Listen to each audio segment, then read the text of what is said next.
Este trimestre tenemos el privilegio de prestar oídos a Efesios. Efesios habla especialmente de tiempos como el nuestro, en los que el encanto del mundo y el paso del tiempo amenazan con entorpecer el discipulado cristiano. Acompáñanos al bosquejo de la lección de la escuela sabática junto al pastor Daniel Posé. Será emocionante y muy enriquecedor para nuestro crecimiento espiritual. Hola, ¿qué tal, queridos amigos? Nuevamente nos encontramos para seguir nuestro repaso de la carta del apóstol San Pablo a los Efesios. Hoy hablaremos acerca de cómo mantener una lealtad suprema a Cristo en el marco de la vida familiar. Recordaréis que en el tema anterior hablamos acerca del matrimonio, la relación entre esposo y esposa como figura de la iglesia y figura de la relación de Cristo con los suyos.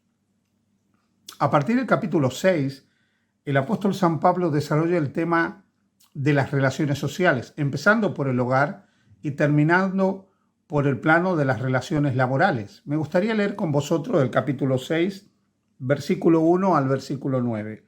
La Biblia dice: Hijos, obedeced en el Señor a vuestros padres, porque esto es justo. Honra a tu padre y a tu madre, que es el primer mandamiento con promesa para que te vaya bien y seas de larga vida sobre la tierra. Y vosotros, padres, no provoquéis a ira a vuestros hijos, sino criadlos en disciplina y amonestación del Señor. Siervos, obedeced a vuestros amos terrenales con temor y temblor, con sencillez de corazón como a Cristo, no sirviendo al ojo, como los que quieren agradar a los hombres, sino como siervos de Cristo de corazón, haciendo la voluntad de Dios, sirviendo de buena voluntad como al Señor y no a los hombres, sabiendo que el bien que cada uno hiciera, ese recibirá del Señor, sea siervo o sea libre. Y vosotros, amos, haced con ellos lo mismo, dejando las amenazas, sabiendo que el Señor de ellos y vuestro está en los cielos, y que para Él no hay acepción de personas. Bien, aquí habla de las relaciones interpersonales, pero empecemos con la familia, padres e hijos, hijos y padres. Primero empieza hablando de los hijos y hace un llamado a los hijos. Hijos, obedeced a vuestros padres en todo, porque este es el primer mandamiento con promesa. Pablo está tomando el precepto del Antiguo Testamento, el mandato de honra a tu padre y a tu madre para que te vaya bien y tengas larga vida sobre la tierra, y ahora lo aplica y habla de la importancia de honrar a los padres, de poner a los padres en primer lugar. Indudablemente, los padres deben ejercer de padres para que sus hijos los honren. En otras palabras, si queremos que nuestros hijos nos honren, debemos ganarnos esa honra. Un hijo puede obedecer a su padre por miedo, a sus padres por miedo. Uno puede lograr respeto ante los hijos por miedo, pero el miedo nunca será un buen aliado de la educación de nuestros hijos. Cuando nosotros simplemente nos imponemos por autoridad, no logramos mucho delante de ellos y finalmente lo que hemos logrado lo vamos a perder. Lo importante es que nosotros como padres generemos apego con nuestros hijos. El apego se genera cuando ellos ven que los amamos, que nos ocupamos de ellos, que nos preocupamos de ellos, que les ponemos límites cuando los límites son límites necesarios y cuando nosotros los criamos conforme a la voluntad de Dios. Ahora bien, cuando nosotros hablamos de poner límites a nuestros hijos, de criarlos en disciplina y amonestaciones del Señor, como dice aquí, esto no tiene nada que ver con retar, con regañar, con insultar, con maltratar. Esto tiene que ver con guiar a nuestros hijos en el camino del Señor, educarlos en valores, enseñándoles valores sobre la base de la palabra de Dios, no amenazándolos, no insultándolos, no maltratándolos. A veces hemos interpretado mal textos de la palabra de Dios que habla de la vara de la corrección, como si eso fuera una vara literal. La vara de la corrección es para infundir aliento. ¿Os acordáis del Salmo 23? Tu vara y tu callado me infundirán aliento. Así que educar a los hijos debe ser educarlos desde la perspectiva del Señor, educarlos en valores, educarlos para que sean hombres y mujeres de bien, Educarlos guiándolos a la luz de la palabra de Dios, pero respetando su autoestima, su identidad, lo que ellos son, no degradándolos, no regañándolos de tal manera que los exasperemos, que los hagamos sentir mal. Así que ellos van a honrarnos en la medida que nosotros nos ganemos esa honra. Por eso es que es importante que nosotros generemos ese apego sobre la base del amor, sobre la base del cariño, sobre la base de estar arropando a nuestros hijos, protegiéndolos, que ellos saben que pueden contar con nosotros, de poner los límites de manera adecuada, explicarles lo que es bueno, lo que es malo, pero siempre en el marco del amor y del respeto. Y recordad, por sobre todas las cosas debemos entender que nosotros como padres vamos a reflejar delante de ellos el carácter de Dios. Dios me perdone a mí por las veces que fracasé en esto, pero sigo intentándolo y debemos luchar por ser un buen reflejo del carácter de Dios. Así que recordemos esto porque este es un aspecto muy importante a la hora de internalizar la forma en que nosotros vamos a educar a nuestros hijos.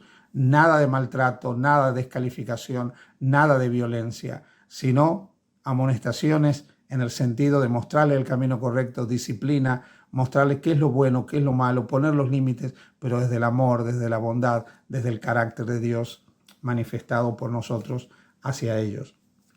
Claro que así nos van a obedecer. A veces será difícil, porque la naturaleza del ser humano no es a la obediencia, ni a Dios ni hacia nosotros. Pero si seguimos este camino, seguramente cosecharemos mejores dividendos.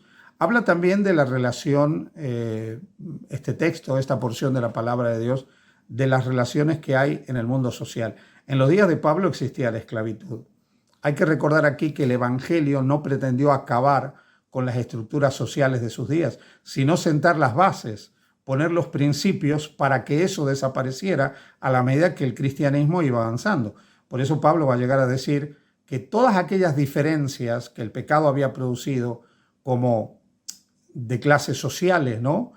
O las diferencias entre hombre y mujer, entre razas, todo eso desaparece. Pablo dirá, no hay judío ni griego, no hay esclavo ni libre, no hay varón ni mujer. O sea, todos esos limitantes que el pecado había producido, separándonos a los seres humanos, poniéndonos en un rol de superioridad a unos sobre otros, todo eso desaparece en Cristo, pero desaparece en la medida que los cristianos van aceptando el Evangelio. Lo que es claro que el cristianismo no produjo una revolución social para cambiar las estructuras sociales.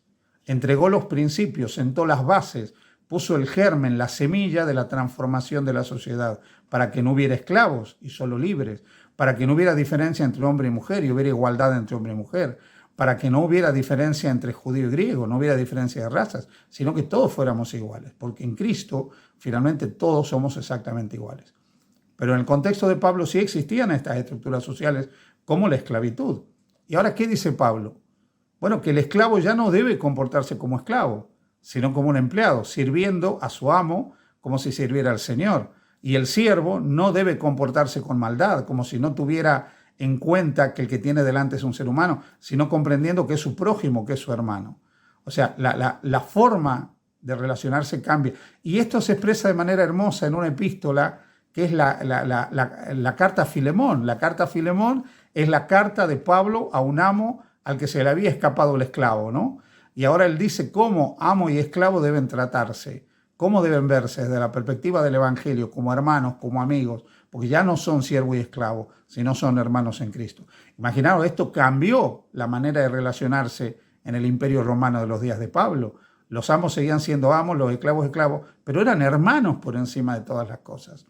Hoy en día, nosotros no tenemos, gracias a Dios, esta institución de la esclavitud, pero sí sigue habiendo personas que tienen autoridad sobre nosotros, que son nuestros jefes, nosotros somos empleados. Esos contextos de relacionamiento en el mundo laboral todavía existen. Hay jefes y hay empleados. ¿Cómo debemos comportarnos?